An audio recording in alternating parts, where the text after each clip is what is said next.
Hello, hello. We are live. And Luna's in my face because she just got this new toy and she's obsessed with it. And I'm sitting on the floor, so I just am welcoming that in. So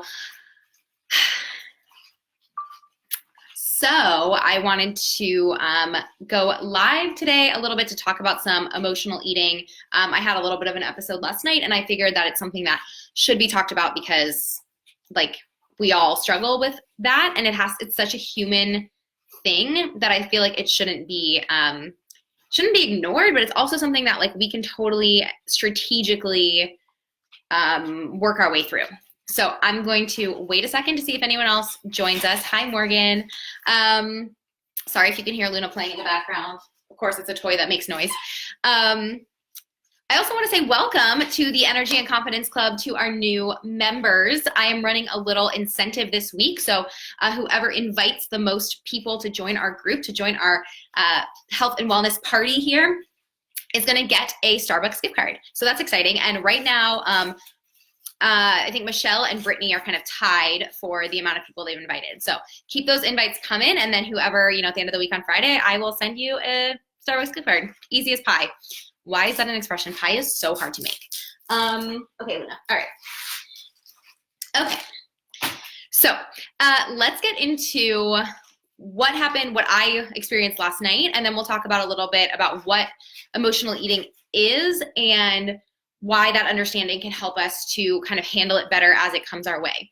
So last night I worked 3 different jobs in a row kind of, and by the time I got home I was tired, I was drained.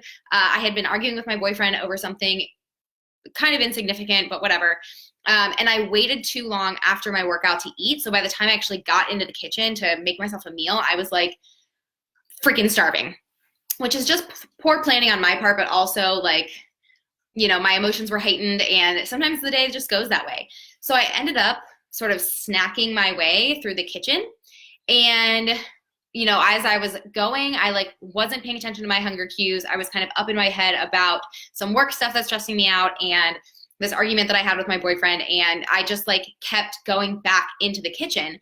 And the biggest problem for me was that I was only grabbing the sort of processed, snacky, kind of junky food that we have in the kitchen, which we normally don't have, but because it's the holiday season and we're going to events and whatever, we have that on hand. So naturally I was only grabbing those things, and it seemed no matter what I had, I wasn't satisfied, and I was still stressing, and I just kept trying to go back to the kitchen to satisfy myself. And I overate by maybe 350 to 400 calories last night, which isn't a ton. I didn't full on binge, and I've struggled with binging in the past, so I can totally go into that more sometime if that's what you guys want to hear about. But I just was emotionally eating. I was trying to soothe the stress that I was feeling by continuing to eat more junk food. This is my life. Okay.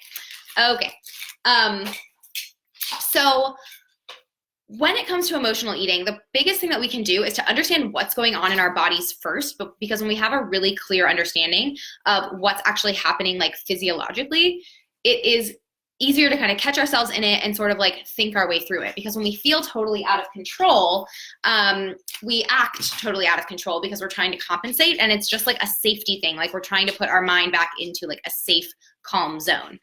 So oh my gosh, what emotional eating actually is that food in our brain causes a chemical release of serotonin and oxytocin, which are both happy hormones. So when we eat, we get that release, and what ends up happening when we're stressed is we're looking to balance out the cortisol hormone with those happy hormones, so that so we can come back to kind of a neutral emotional state. And so we look to food. And the thing is that the foods that elicit the greatest hormone response are junky foods, because they're quick carbs, they're easy, they're usually sugary or salty, and they're really, really hyper palatable and satisfying. And those things create a greater chemical release in our brain and a greater fall. Because if you have more chemicals, then as you come down, you're going to fall harder, which is why we crave junk food. The other thing is that the actual physical act of The actual physical act of eating is something that is soothing, is comforting and soothing to us because of that chemical release. So as humans, we are emotionally connected to our food because it reminds us of memories, and it's a soothing technique that we have been building since we were babies. Like babies cry and then we feed them. So it's a way that we self-soothe. And then at the same time, then once we get the food into our system, we have another chemical release and we get that soothing thing. So it's like the cycle that goes, you know, eat, get some soothing, need some soothing, eat. Like it just goes in that cycle. And you know, our brains physiologically do that. So it's not necessarily a reflection of a weakness on your end. Like it's not a lack of self-control.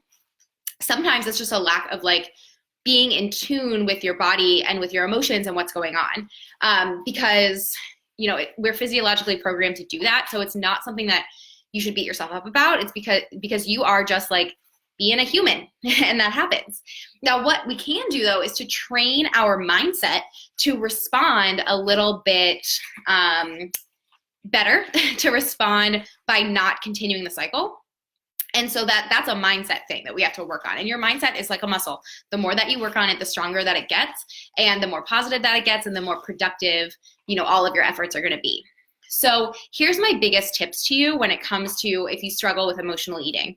The first one is to practice catching yourself in the act, because sometimes we get so lost in that kind of like self-soothing cycle that we really just like aren't even in our bodies. So if you can catch yourself in the act and you can say, okay, like this is what's happening, I feel stressed and I'm looking for a self-soothing technique, you can turn to other techniques to help bring that stress down besides food. So I highly suggest journaling. I think journaling is the best way to kind of like get all that stress out of your body and onto paper, and, you know, make yourself pause before you go back into the kitchen. The other thing is to, when you catch yourself in that, check in with yourself and just find something else to do with your mind and with your hands. Because a lot of times we do it out of like, I'm stressed and I don't know what to do, so like, let me do something. So instead of doing something, putting food in your mouth, do something like knitting, or like, I used to, when I was in college, I would paint my nails whenever I felt like that, because, you know, I was doing something with my hands and then the nails were wet and I would distract myself. And by the time I like remembered what I was worried about, I had distracted myself from it. So find something else to spend that energy on. And like, if it can be a soothing thing, like journaling, taking a bubble bath, painting your nails, doing some self-care, then it becomes a little bit more productive towards your goals. The other thing is, if you are someone who is constantly going back in for more and more snacks, don't bring junky snacks into your kitchen, because when you are feeling that way, you are not going to reach for fruits and vegetables. You are going to reach for chips and cookies and whatever else is in the kitchen. And so if you are going to go in and snack, if it's things like fruits and vegetables, you're not going to get as high of a chemical release in your brain, and you're also not going to get as high of a blood sugar spike. So the fall isn't going to be as hard. So you're not going to want to keep going back to it. And you know, if you do end up like overeating on fruits and vegetables, then like fantastic. That means you're getting a little bit more health. And if you're to go over your calories on things like fruits and vegetables, or even like just like whole food things rather than processed junk food, you're going to be better off in the long run, even if you are over your calories. So those are the two things that I like think work really well, and it takes time and it takes practice, because like I said, your mindset and being able to catch yourself and be present and mindful in those moments of emotional eating. Look, she got the head off the toy. Those moments of emotional eating, it takes practice, because we're not used to it, and your mindset is like a muscle. The more you do it, the stronger it's going to get. So keep working towards that. Also remember that this like chemical response that's happening in your body is something that's out of your control. So we need to stop beating ourselves up for it, and rather than punish ourselves, work on practicing the strong mindset, practicing the mindfulness and getting into your body and actually processing through those emotions, as opposed to just immediately going to self-soothing, because emotional eating is essentially just your like animalistic desire to soothe away the high stress that you're feeling. So I hope that was helpful. If you have any questions, if you just want to share, you know, your similar experience, please do put it in the comments, and I will respond to all the comments and just like talk through it with you. I'm happy to do that. And let's see, keep those incentives coming. So the incentive of the Starbucks gift card is coming. So keep inviting people, and I will give away that gift card to whoever invites the most. I have some big things coming up this week and into December, just like leading up to the new year, to really support you through this like crazy holiday time. So stay tuned for that. And if you ever need anything, just shoot me a DM, comment in the group. Like, I am here to help you. And that's it. I hope you guys have an awesome night or day or whenever you're watching this, and we will chat soon.